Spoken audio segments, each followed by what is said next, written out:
மாம்பலம் ஸ்ரீ கோதண்டராம பெருமாள் சன்னதி பராபவ வருட பிரம்மோற்சவம் 5ஆம் திருநாள். இன்று காலை ஸ்ரீராமன் நாச்சியார் திருக்கோலம் பூண்டு பெரிய பிராட்டியராக நமக்கெல்லாம் சேவை சாதிக்கிறார்.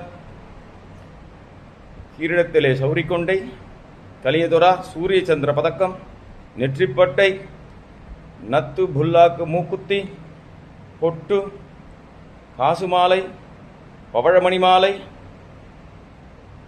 கையில் தங்கமுலாம் கிளி, ரத்னஹஸ்தம், கை நிறைய கல்லெழுத்த வளையல்களை சாற்றிக்கொண்டு, ரத்ன திருவடியை சாற்றிக்கொண்டு நமக்கெல்லாம் நாச்சியாராக இன்று சேவை சாதிக்கிறார். பூர நட்சத்திரமான இன்று ஸ்ரீராமன் நாச்சியார் திருக்கோலம் போன்றது ஒரு விசேஷமான தினமாகும். 5ஆம் திருநாள் காலை பல்லக்கு உற்சவம்.